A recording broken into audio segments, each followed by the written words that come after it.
मधुर आवाज़ चैनल में आपका स्वागत है।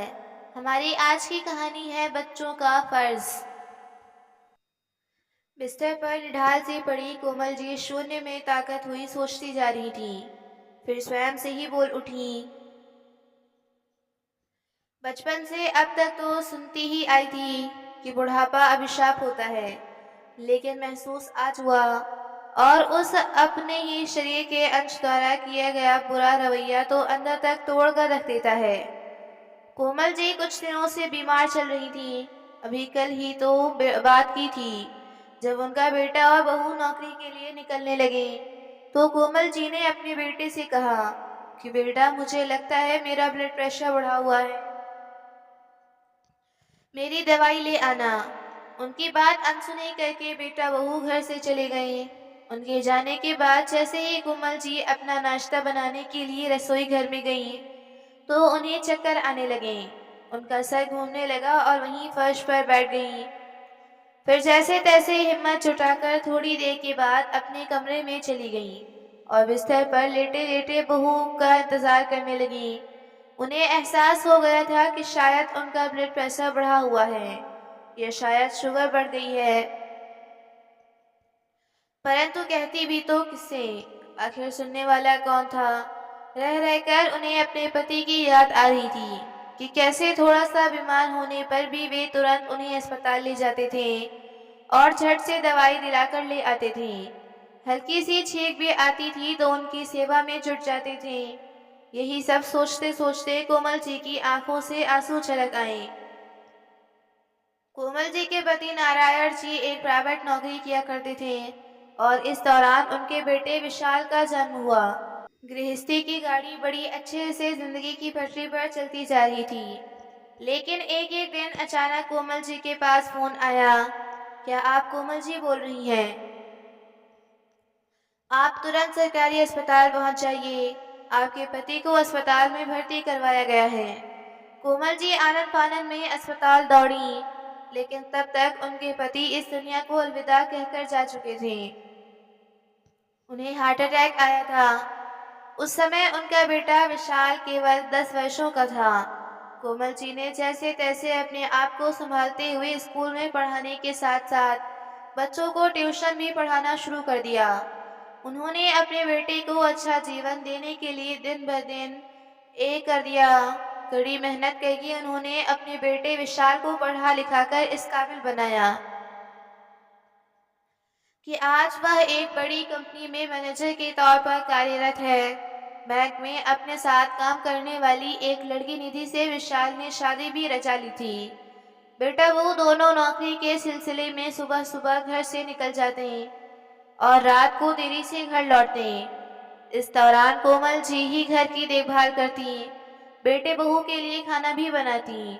लेकिन कल उनकी तबीयत ज्यादा खराब हो गई थी, जिस कारण वह उनके लिए कुछ ना बना सकी।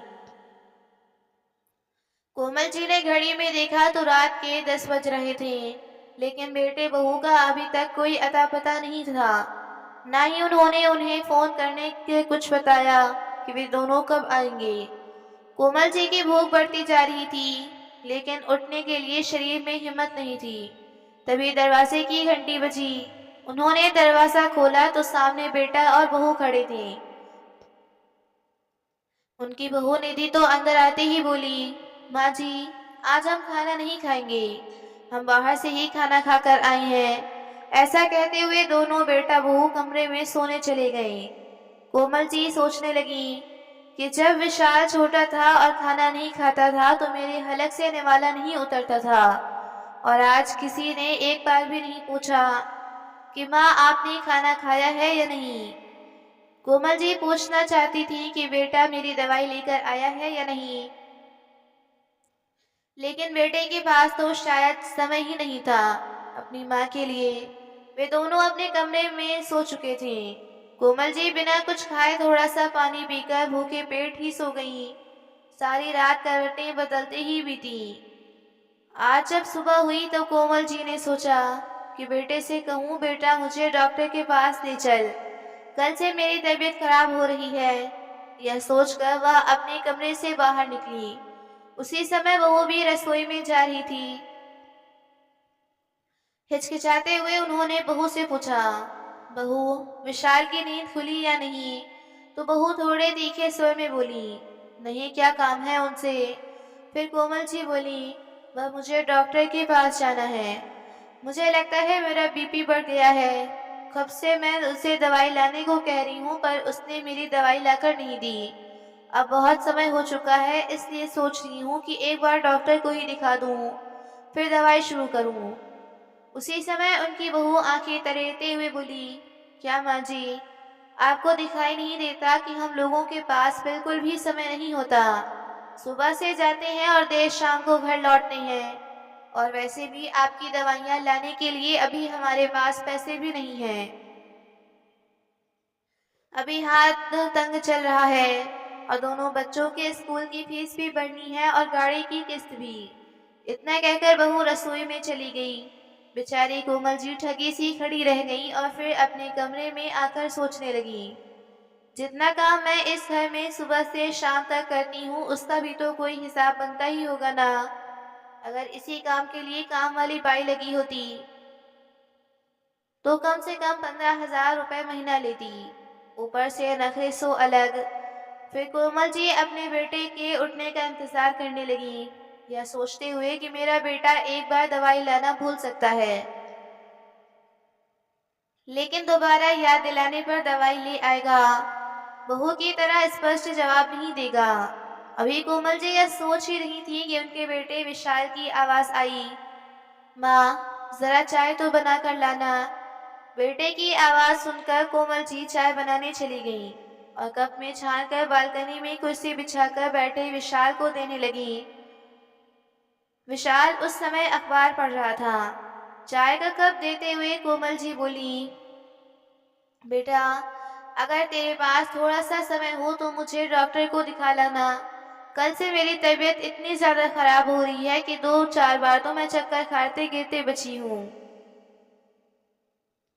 माँ की यह बात सुनकर विशाल तपाक से बोला, अरे माँ, आपके नाटक तो खत्म ही नहीं होते। इस उम्र में थोड़ा बहुत चक्कर तो आ जाता है, और मुझे तो वैसे भी आज जल्दी नौकरी पर जाना है। सांस लेने तक की फुर्सत नहीं है मेरे पास। फिर आपको क्या हुआ है? भली चंगी तो नजर आ रही है। जल्दी से हम दोनों के लिए नाश्ता बना दो, नहीं तो देर हो जाएगी। अपने बेटे के मुंह से ऐसी बातें सुनकर कोमल जी की आंखें भर आईं। उसी समय उनकी बहू निधि की आवाज आई, अरे माँ जी, कहाँ रह गईं? इधर हमें नौकरी जाने के लिए देर हो रही है और आप वहाँ बालकनी में खड़ी होकर हवा खा रही हैं। जल्दी से नाश्ता बनाइए। बहू की तीखी आवाज सुनकर कोमल जी चुपचाप रसोई में जाकर नाश्ता बनाने लगी। अभी एक पराठा ही बनाया था कि उनके कानों में आवाज पड़ी, अरे विशाल, तुम्हें तो पता है मेरी बहन की शादी नजदीक आ रही है। हम लोगों को बहुत से कपड़े खरीदने हैं, और कल ज्वेलरी के शोरूम पर जो डायमंड का नेकलेस मैंने देखा था, मुझे वह भी खरीदना है। अपनी बहन की शादी पर अगर डायमंड का हार भी गले में नहीं होगा तो मेरी कितनी किरकिरी हो जाएगी। उधर से विशाल की आवाज आई, अच्छा बाबा, तुम्हारा जो मन हो वह खरीदना। आज शाम को नौकरी से लौटते हुए तुम्हारा डायमंड नेकलेस खरीद कर ले आएंगे। फिर निधि बोली, अरे एक और बात, मेरी बहन की शादी इसी शहर में है, तो मेरे मायके वाले कुछ दिन के लिए हमारे घर पर रहेंगे। अब इस घर में हमारे पास फालतू कमरा नहीं है, तो आप माँ जी का कमरा स्टोर रूम में शिफ्ट करवा दीजिए। स्टोर रूम में ही उनके लिए चारपाई लगवा दो। ठीक है निधि, जैसा तुम ठीक समझो। अपने बेटी बहू की बातें सुनकर तो कोमल जी जैसे सुन ही पड़ गई थी। उन्हें यकीन नहीं हो रहा था कि पत्नी की बातों में आकर उनका बेटा बिल्कुल ही बदल गया था। दुखी हृदय के साथ वह चुपचाप अपने कमरे में आकर बिस्तर पर लेट गई। उनके हाथ पैर कांपते जा रहे थे। थोड़ी ही देर में उनके बेटे बहू ऑफिस जाने के लिए तैयार हो गई। तभी डाइनिंग टेबल पर बैठते हुए उनकी बहू निधि की आवाज आई, अरे माँ जी, नाश्ता तो लगा दीजिए, ऑफिस के लिए देर हो रही है। लेकिन कोमल जी ने कोई जवाब नहीं दिया। कोई उत्तर न पाकर उनकी बहू निधि रसोई में गई तो वहां पर कोमल जी नहीं थी और ना ही नाश्ता तैयार था। निधि रसोई घर से बाहर आई तो विशाल भी डाइनिंग टेबल पर बैठकर नाश्ते का इंतजार कर रहा था। निधि जोर से चिल्लाते हुए बोली, किसका इंतजार कर रही हैं? विशाल ने कहा, अरे क्या बहकी बहकी बातें कर रही हो? डाइनिंग टेबल पर बैठ के नाश्ते का ही इंतजार करूंगा। तभी निधि बोली, नाश्ता बना होगा तभी तो खाएंगे ना। क्या मतलब? विशाल ने कहा, मतलब यह कि तुम्हारी माँ ने नाश्ता बनाकर रखा ही नहीं। हद हो गई। नौकरी करके पैसे भी कमाऊं और घर का चूल्हा चौका भी मुझे संभालना पड़ी तो तुम्हारी माँ का यहाँ रहने का क्या फायदा? उन्हें तो किसी वृद्धाश्रम में ही छोड़ आओ। आए दिन बीमारी का बहाना बनाकर बैठ जाती हैं। घर की साफ सफाई के लिए काम वाली बाई तो आती है। अब इनसे क्या 2 वक्त का खाना और बर्तन का काम भी नहीं हो पाता। जब देखो बिस्तर पर पड़ी रहती हैं। इतना सुनने की देरी थी कि विशाल तमतमाता हुआ सीधा अपनी माँ के कमरे में चला गया और गुस्से से आग बबूला होकर बोला, यह क्या है माँ? आपने नाश्ता क्यों नहीं बनाया? और अगर नहीं बनाना था तो क्या पहले नहीं बता सकती थी? कम से कम निधि ही जल्दी तैयार होकर नाश्ता बना देती। आपको तो बस बहाना चाहिए बिस्तर पर पड़े रहने का। बेटे की बातें सुनकर कोमल जी आंखों में आंसू लिए बोली, बेटा बहुत दिनों से मेरी तबीयत खराब चल रही है। अब तो यह हाल हो गया है कि मुझ में खड़े होने तक भी हिम्मत नहीं। कितनी बार तुझे कहा है कि मुझे डॉक्टर के पास ले चल, वह भी तुमसे नहीं किया जाता। माँ की इतनी बात सुनते ही विशाल ने पास रखे बेंच पर जोर से लात मारी और अपना गुस्सा निकालते हुए कमरे से बाहर जाते हुए बोला, निधि तुम ठीक कह रही थी, माँ का कोई दूसरा इंतजाम ही करना पड़ेगा। बेटे का यह रूप देखकर कोमल जी दंग रह गईं और सोचने लगी कि जब तक मैं उनकी नौकरानियों की तरह सेवा करती जा रही थी तब तक सब कुछ ठीक था। आज मेरी तबीयत थोड़ी सी खराब क्या हुई, इन लोगों को तो अपने सर पर मैं बोझ लगने लगी। अब यह लोग मेरा दूसरा इंतजाम करने को सोच रहे हैं। इतना सोचते सोचते कोमल जी फूट फूट कर रो पड़ी। उसी समय उनकी आंखों के कोरों से आंसू बह निकले। तभी दरवाजे की घंटी बजी तो बीमारी से हाल में कोमल जी ने अपनी अस्त व्यस्त हालत को ठीक किया और अपने आंसू पोंछते हुए जैसे तैसे उठकर दरवाजे तक पहुंची। दरवाजा खोला तो कोमल जी के चेहरे पर एक हल्की सी मुस्कान दौड़ गई। उनकी सहेली कविता उनके सामने खड़ी थी। कोमल जी की सहेली कविता जी उनके साथ ही स्कूल में अध्यापन का कार्य किया करती थी। कविता जी के पति का देहांत बहुत पहले ही हो गया था। उनकी कोई औलाद भी नहीं थी। उन्होंने अपने अध्यापन कार्य जारी रखा हुआ था। दूसरी ओर कोमल जी ने बेटे की नौकरी लगते ही अपनी नौकरी से इस्तीफा दे दिया था। कोमल जी अपनी सहेली कविता को अचानक देखकर हैरान रह गईं और कहने लगी, अरे कविता, तू अचानक यहाँ कैसे? फिर कविता जी ने कहा, अरे अंदर आने को भी नहीं कहोगी क्या? यह सब कुछ दरवाजे पर ही खड़े खड़े पूछ लेगी। कोमल जी अपनी सहेली को भीतर लेकर आईं और उनके साथ सोफे पर बैठ गईं। अपनी सहेली कोमल को आज ऐसी स्थिति में देखकर कविता जी हैरान रह गईं। कोमल, यह क्या हालत बना रखी है तुमने अपनी? यह बात सुनते ही कोमल जी के चेहरे पर उदासी के भाव घिर आईं और अपने आंसुओं के समंदर को रोक ना पाईं। तभी कविता जी बोली, अरे क्या बात है, बताओ तो। बहुत दिनों बाद किसी से इतना अपनापन पाकर कोमल जी ने अपनी सारी हालत उनके सामने बयां कर दी कि किस तरह आज अपनी ही बेटी बहू के लिए वह एक बोझ बन चुकी हैं। कविता जी को यकीन नहीं हो रहा था कि अपने जिस बेटे के लिए कोमल ने अपनी सारी जिंदगी कुर्बान कर दी, वही बेटा आज उन्हें ऐसे दिन दिखा रहा है। जैसे ही कोमल जी अपनी सहेली को सोफे पर बिठाकर रसोई घर में पानी लेने के लिए जाने लगी, तो उसी समय उन्हें चक्कर आ गए और बेहोश होकर वहीं गिर गईं। कविता जी जल्दी से उठकर उन्हें संभालने लगी और सहारा देकर जैसे तैसे उन्हें बिस्तर पर लिटाया। कविता ने अस्पताल में फोन करके एम्बुलेंस बुलवाई और कोमल जी को अस्पताल लेकर गईं। डॉक्टर ने उनका तुरंत चेकअप करवाया, जिससे पता चला कि कोमल जी का ब्लड प्रेशर बढ़ा हुआ था, जिस कारण वह बेहोश हो गई थी। कोमल जी को 4 दिन के लिए अस्पताल में रखा गया। इस दौरान उनकी सहेली ने विशाल को फोन करके उनके अस्पताल में एडमिट होने के बारे में जानकारी दी थी। अब उनकी हालत में सुधार हो गया था, इसलिए उन्हें अस्पताल से छुट्टी दे दी गई। लेकिन डॉक्टर ने सख्त हिदायत दी थी कि यदि उन्होंने दवाइयां समय पर नहीं ली तो कुछ भी हो सकता है। लेकिन कविता जी यह देखकर हैरान थी कि कोमल जी 4 दिन से अस्पताल में थी, लेकिन उनके बेटे बहू उनका हालचाल तक जानने के लिए अस्पताल नहीं आए। उन्होंने यह जानने की भी कोशिश नहीं की कि वह जिंदा भी है या मर गई। कविता जी अच्छे से समझ चुकी थी कि कोमल जी के बेटे बहू के लिए वह केवल एक नौकरानी थी, उससे ज्यादा कुछ भी नहीं। फिर सोचते हुए कविता जी बोली, कोमल क्या तुम मेरे साथ रहना पसंद करोगी?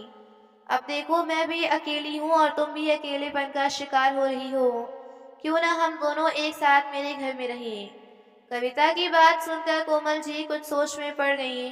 फिर कविता जी बोली, तुम्हारे बेटे बहू का हाल देखकर मैं इतना तो समझ चुकी हूँ कि वे लोग तुम्हें चैन से जीने नहीं देंगे, तो फिर क्यों ना अभी से अपने बारे में सोचो। कविता जी के अपनी सहेली के बार बार मनाने पर कोमल जी ने उनके साथ रहने को हाँ कर दी। अब दोनों सहेलियां एक साथ रहने लगी थीं। कविता जी ने कोमल जी के खाने पीने से लेकर उनकी दवाइयों तक का पूरा ध्यान रखा। वे दोनों सुबह शाम पार्क में जाकर योगा किया करते थे, जिस कारण धीरे धीरे कोमल जी की हालत में सुधार होने लगी थी। कविता जी का घर पर रहकर गणित और अंग्रेजी विषय का ट्यूशन दिया करती थी और कोमल जी विज्ञान विषय की बहुत अच्छी अध्यापक रह चुकी थी। इसलिए कोमल जी ने भी अपनी सहेली के साथ काम करके अपनी जिंदगी की नई शुरुआत की। धीरे धीरे उनकी कोचिंग क्लासेस में विद्यार्थियों की संख्या बढ़ने लगी। आलम यह हो गया कि उनके पढ़ाए हुए बच्चे मेडिकल के एंट्रेंस एग्जाम बड़ी आसानी से क्लियर करने लगे। उसके बाद तो कई अच्छे घरों के माता पिता आकर अपने बच्चों को पढ़ाने की सिफारिश करने लगे। कविता जी के घर में इतनी जगह नहीं थी कि बहुत से बच्चों को एक साथ पढ़ाया जा सके। इसलिए उन दोनों ने एक बड़ा सा हॉल किराए पर लिया, जहां वे दोनों बेंच में क्लासेस लगाने लगे, जिससे वे हर महीने अच्छा खासा पैसा कमा रहे थे। गरीब और अनाथ बच्चों को निःशुल्क शिक्षा दिया करते थे। कोमल जी को अंदर से एक हौसला आ गया था। अपनी जिंदगी की दूसरी पारी शुरू करने के साथ उनके दिल में नई शक्ति और नई ऊर्जा का संचार हो चुका था। उसी दौरान कोरोना ने देश में दस्तक दी और सरकार की तरफ से अनिश्चित के लिए लॉकडाउन लगवा दिया गया और ट्यूशन क्लासेस का काम ठप हो गया। लेकिन कोमल जी, जिन्होंने दोबारा से अपना करियर की शुरुआत की थी, वह अब इतनी आसानी से हार मानने वाली नहीं थी। उन्होंने अपनी सहेली को ऑनलाइन क्लासेस का सुझाव दिया तो कविता जी को भी यह सुझाव पसंद आया, क्योंकि ऑनलाइन क्लासेस में कहीं जाने की ज़रूरत भी नहीं पड़ती। इसलिए घर बैठे ही उन्होंने बच्चों को ऑनलाइन पढ़ाना शुरू कर दिया। ऑनलाइन क्लासेस लेने के कारण उनका ट्यूशन का काम और भी अधिक विस्तृत हो गया, क्योंकि अब विदेश में रहने वाले बच्चे भी उनकी क्लासेस अटेंड करने लगे थे। ऑनलाइन क्लासेस में वह जो कुछ भी पढ़ाया करती उसकी वीडियो बनाकर इंटरनेट पर भी पोस्ट कर देना शुरू कर दिया था। अब उन्हें इतनी आय प्राप्त हो रही थी कि जिसकी उन्होंने कभी कल्पना भी नहीं की थी। लेकिन बुढ़ापे में इतनी ज़रूरत तो उनकी थी भी नहीं कि पैसा स्वयं पर खर्च कर सकें। तो उन्होंने वृद्धाश्रम में अकेलेपन की पीड़ा कितनी दुखाई होती है, इसलिए उन्होंने अपनी आय का कुछ भाग वृद्ध लोगों पर भी खर्च करने का निर्णय लिया। उन्होंने समाज सेवी संस्था की मदद से एक वृद्ध आश्रम की स्थापना की। धीरे धीरे उनके साथ अन्य समाज सेवी संस्थाएं भी जुड़ती गईं। अब उन्हें जीवन का उद्देश्य मिल गया था। अपनी छोटी छोटी कोशिशों से उन्होंने बहुत बड़े बड़े काम कर दिखाए। केवल 1 वर्ष के भीतर ही बेटे और बहू से दबकर रहने वाली कोमल जी आज एक बेहतरीन समाज सेविका के रूप में परिवर्तित हो चुकी थी। कई समाज सेवी संस्थाओं ने उनके निस्वार्थ सेवा को देखते हुए उन्हें सम्मानित किया। रह रहकर अपने बेटे को याद करते हुए कोमल जी की आंखें नम हो जाया करती, परंतु उन्होंने कभी स्वयं को कमजोर नहीं पड़ने दिया। एक दिन उनके पास एक सरकारी पत्र आया, जिसमें लिखा था कि कविता जी और कोमल जी को समाज में उनके योगदान को देखते हुए सरकार द्वारा बहुत बड़े पुरस्कार से सम्मानित किया जाना है। यह पत्र पढ़कर दोनों सहेलियां फूली न समाईं। धीरे धीरे यह बात पूरे शहर में आग की तरह फैल गई। इधर कोरोना काल के दौरान काफी लोगों की नौकरियां चली गई थीं, जिनमें कोमल जी के बेटे बहू भी शामिल थे। अब घर खर्च के लिए भी उनके पास पैसे नहीं थे।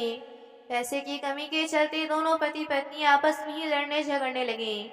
जितनी भी बचत उन्होंने आज तक की थी 2-3 महीनों में ही खर्च हो गई और लाख कोशिशें करने के बावजूद उन्हें कहीं और नौकरी नहीं मिल पा रही थी। जब कोमल जी की बहू ने अखबार में यह खबर पढ़ी और साथ में अपनी सासू माँ की तस्वीर को देखा, तो उसका सिर चकरा गया कि उसकी सासू माँ इतनी अधिक चर्चित कैसे हो गईं। जब पूरी खबर पढ़ी तो उसकी हैरानी का ठिकाना न था। उसने तुरंत अपने पति विशाल को यह खबर दिखाई। विशाल को तो जैसे अपनी आंखों पर विश्वास ही नहीं हुआ। फिर निधि विशाल से कहने लगी, अरे तुम्हारी माँ इतना कमा रही है, इतना खर्च थोड़ी न करती होंगी। यहाँ हम लोग नोटों की तंगी झेल कर जैसे तैसे दिन काट रहे हैं और उधर तुम्हारी माँ के पास नोटों की गड्डियाँ आ रही होंगी। वे दोनों बिना देरी किए कोमल जी के पास पहुंच गए और उनके चरणों में गिरकर माफी मांगने लगे। माँ, हमें माफ कर दीजिए, हमसे बहुत बड़ी गलती हो गई। आपके पोता पोती आपको बहुत याद करते हैं। सच कहें तो आपके जाने के बाद हमने आपको बहुत ढूंढा, लेकिन आप कहीं नहीं मिली। अब हम आपको लेने के लिए आए हैं, आप हमारे साथ हमारे घर में रहेंगी। बेटे बहू को इस तरह अपने पैरों में गिड़गिड़ाते हुए देख कोमल जी ने अपने पांव पीछे कर लिए। फिर उनका बेटा विशाल बोला, माँ, आप इतने लोगों की मदद कर रही हैं जिनसे आपका खून का रिश्ता भी नहीं है। फिर हम तो आपके अपने बेटे बहू हैं। मैं आपका अपना खून हूँ। अब इस तरह हमें धुतकार नहीं सकती।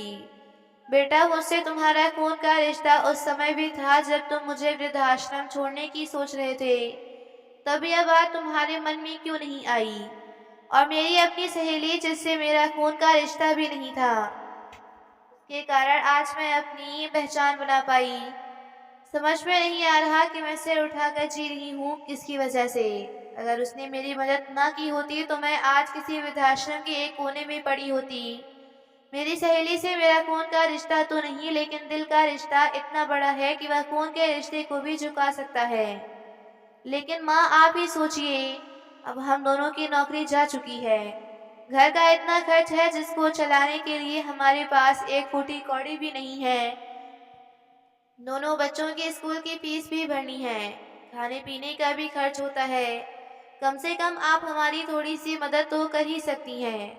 यदि आप हमें पैसे नहीं देंगी तो कौन देगा? अपने बच्चों के साथ भी कोई ऐसा व्यवहार करता है क्या?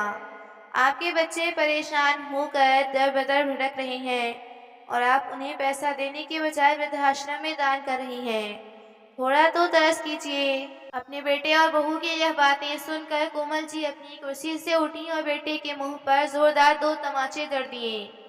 तमाचे की आवाज से पूरा हॉल गूंज उठा। फिर कोमल जी बोली, आज तुझे याद आया कि तेरी एक माँ भी है। तब तू कहाँ गया था जब मैं जिंदगी और मौत के बीच झूल रही थी? उस समय तूने मुझे मरने के लिए बेबस और लाचार छोड़ दिया था। अपनी पत्नी को डायमंड का हार दिलवाने के लिए तेरे पास पैसे थे, नए नए कपड़े खरीदने के लिए तुम्हारे पास पैसे थे, नहीं थे तो केवल बूढ़ी माँ की दवाई खरीदने के लिए। और आज तो मुझे मेरा फर्ज याद दिला रहा है। जिस समय तेरी माँ लाचार थी उस समय तुम दोनों मुझे वृद्धाश्रम भेजने की तैयारी कर रहे थे। अरे, एक माँ का जितना अपमान तुमने किया है उतना तो शायद आज तक किसी ने नहीं किया होगा। कितने अरमानों के साथ मैंने तुझे पाल पोस कर बड़ा किया। अपनी सारी जिंदगी मैंने तुझ पर लुटा दी, पर तुमने क्या किया मेरे साथ? तिल तिल करने के लिए छोड़ दिया। और आज जब भगवान ने तुम्हें तुम्हारे किए की सजा दी है, तुम्हारे पास पैसे नहीं रहे, तो चले आए मेरे पास मुझे मेरा फर्ज याद दिलाने के लिए। क्या बच्चों का फर्ज नहीं होता अपने बूढ़े माँ बाप को देखने का, उनकी सेवा करने का, बुढ़ापे में उनके लिए दवाई लाने का? बड़े आए मुझे ज्ञान देने वाले। अभी के अभी यहाँ से वापस चले जाओ, नहीं तो पुलिस में फोन लगाकर धमकी देने के जुर्म में अंदर करवा दूंगी। कविता जी जो पीछे खड़ी हुई सारी बातें सुन रही थी, कोमल जी के पास आकर उनके कंधे पर हाथ रखते हुए कहने लगी, आज जो निर्णय तुमने लिया है उसके लिए मुझे तुम पर गर्व है। तुम अकेली नहीं हो। एक बार धोखा खा चुकी हो अपने बच्चों से, दूसरी बार सतर्क रहने में ही समझदारी है। दोनों बेटे बहू चुपचाप अपना सा मुंह लेकर वहां से निकल गए। आज कोमल जी अपनी सहेली कविता के साथ मिलकर अपना काम और समाज सेवा जारी रखे हुए हैं। तो दोस्तों, आपको ये कहानी कैसी लगी, लाइक कमेंट करके ज़रूर बताइएगा।